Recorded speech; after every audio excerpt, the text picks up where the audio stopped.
Salam sejahtera, anda bersama saya Nala Huda dalam cerita, dan untuk cerita di sebalik berita hari ini kami bawakan perkembangan tragedi bot pancung terbalik semalam yang membawa 50 pendatang asing, dan hari ini 8 lagi mayat mangsa tragedi ditemui, dan penemuan mayat tersebut menjadikan jumlah keseluruhan mangsa seramai 33 orang, yang mana antara yang kita tahu 14 mangsa selamat. Dan Timbalan Pengarah Operasi Maritim Johor berkata 5 mangsa ditemui sekitar jam 6.45 pagi hingga 7.46 pagi tadi, 10 meter hingga 2.5 kilometer dari pangkalan hadapan cari lamat atau PHC, manakala 2 lagi mangsa lelaki ditemui pada jam 10 pagi berhampiran lokasi kejadian. Dan apa yang juga kita tahu pada masa ini, ketika ini baki mangsa yang masih belum dijumpai dianggarkan seramai 17 orang, dengan 8 mangsa yang dijumpai hari ini. Dan kita nak terus saja bersama dengan Muhammad Aiman Hakim, Wakil Astro Awani di Johor, yang baru sahaja berada di sidang media sebentar tadi untuk perkembangan terbaharu.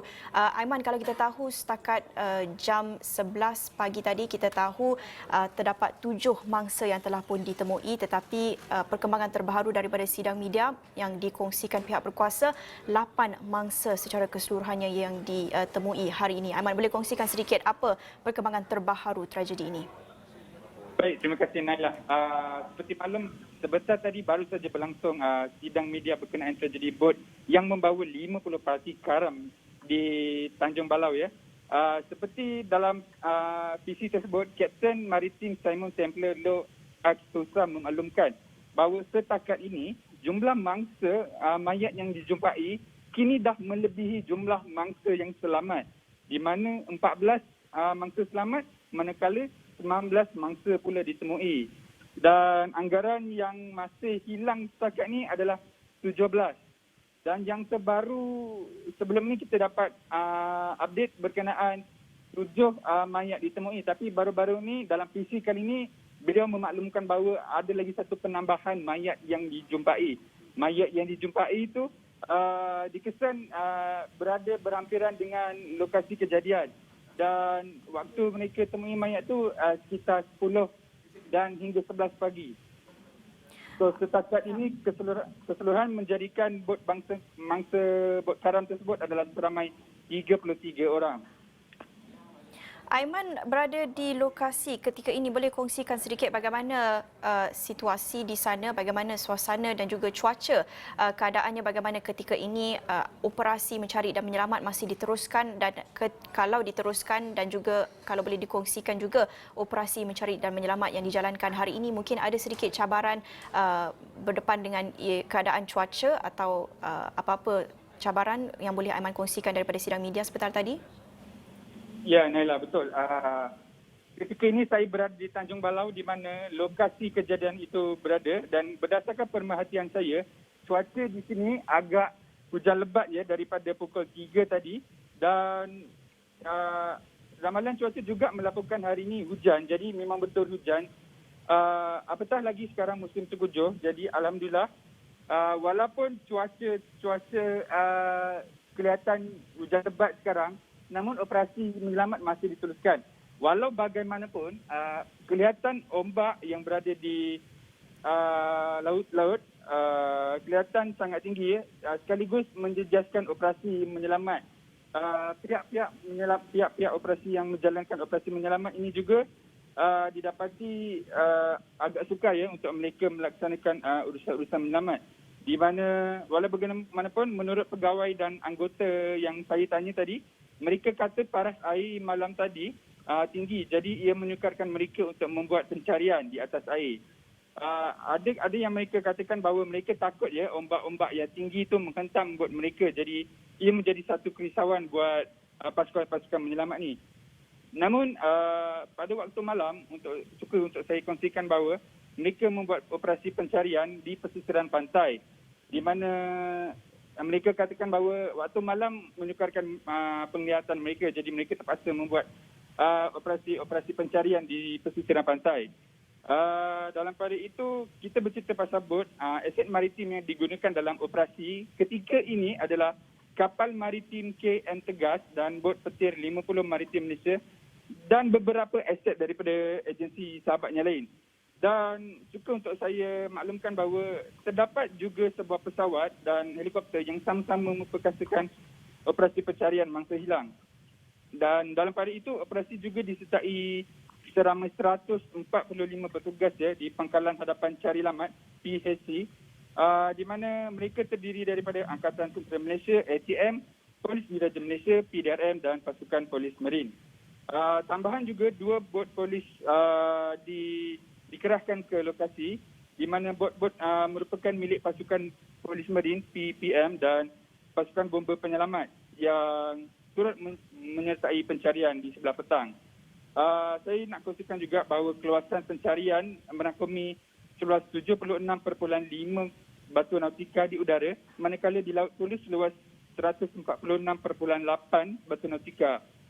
Dan ketika ini, walaupun hujan lebat, ia masih lagi diteruskan dan menurut komander, sehingga 2 ataupun 4 hari lagi operasi penyelamat ini diteruskan dan jangka operasi ini bergantung pada petunjuk yang diterima pihak berkuasa. Okey. Aiman, itu dari segi operasi mencari dan menyelamat, tetapi apa yang kita tahu setakat ini mengenai dengan penumpang atau anak kapal di bot tersebut? Kita nak tahu juga ke mana sebenarnya atau dari mana sebenarnya hala tuju bot tersebut. Adakah ia mungkin berkaitan dengan sebarang sindiket? Betul. Kita bercerita mengenai sindiket tadi.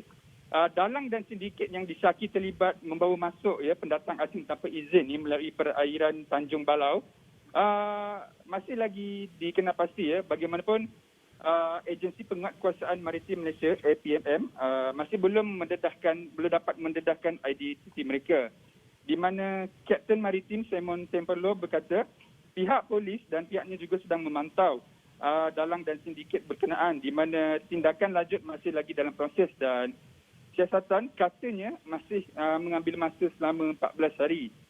Dalam pada itu, menerusi ops sama, kedua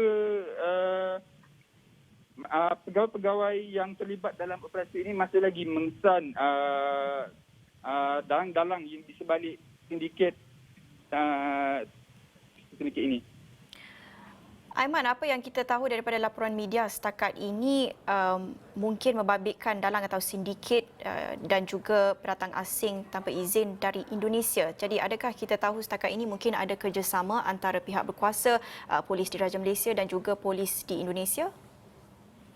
Dari segi bersama pihak Indonesia itu hanya melibatkan proses pengecaman mayat. Itu yang saya fahamkan. Walau bagaimanapun tiada maklumat lanjut mengenai kerjasama antara polis dari negara jiran. Dan ketika ini mayat-mayat yang dihantar kepada hospital HSI masih lagi dalam proses pengecaman mayat daripada pihak Indonesia. Okey, Aiman, kita nak berbalik kepada operasi mencari dan menyelamat. Apa yang boleh kita jangkakan selepas ini? Adakah operasi akan diteruskan mungkin sehingga malam ini atau akan disambungkan kepada esok melihat kepada keadaan cuaca ketika ini?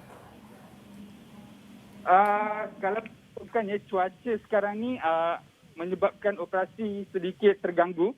Walau bagaimanapun, operasi pencarian SAR masih lagi diteruskan pada waktu malam.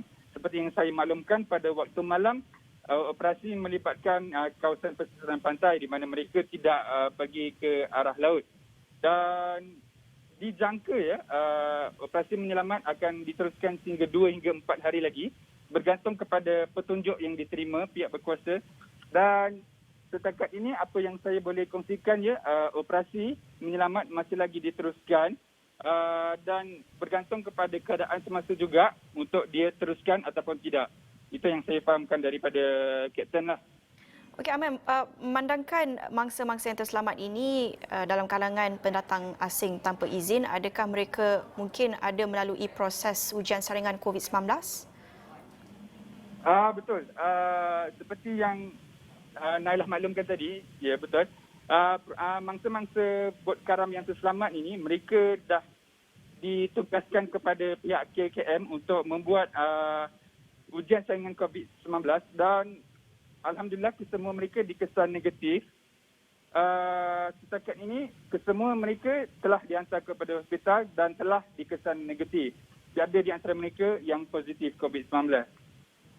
Okey, Aiman, terakhir sekali, tadi Aiman ada menyebut tentang kerjasama bersama dengan pihak berkuasa dari Indonesia untuk proses mengenal pasti mangsa-mangsa yang terselamat dan juga beberapa mayat mangsa yang telah pun ditemui. Proses mengenal pasti identiti mereka, berapa lama agaknya masa yang perlu diambil dan adakah keluarga waris mangsa sudah pun dimaklumkan mengenai dengan tragedi ini? Ya, Naila, memang sebab sekarang pun kita mangsa yang terkorban dan mangsa yang lemas masih lagi dicari. Jadi proses pengesaman mayat tu dijangka akan berlangsung lebih lama. Setakat ini pihak konsultan daripada Indonesia di Johor Bahru sendiri yang melakukan pengesaman mayat dan keluarga-keluarga mangsa turut telah dihubungi dan mereka juga telah menjadikan talian hotline ya Naila untuk dihubungi keluarga-keluarga mangsa jika ingin bertanyakan berkenaan mangsa ataupun mayat-mayat mereka. Okey, baik. Terima kasih. Itu dari Muhammad Aiman Hakim, Wakil Astro Awani di Johor. Kongsikan perkembangan mengenai tragedi bot karam di Tanjung Balau setelah hadir ke sidang media sebentar tadi dengan sedikit perkembangan yang dikongsikan setakat hari ini. 8 mayat mangsa yang ditemui dan itu antara perkongsian untuk cerita. Kita banyak lagi perkongsian selepas ini. Kita berhenti seketika, kembali selepas ini.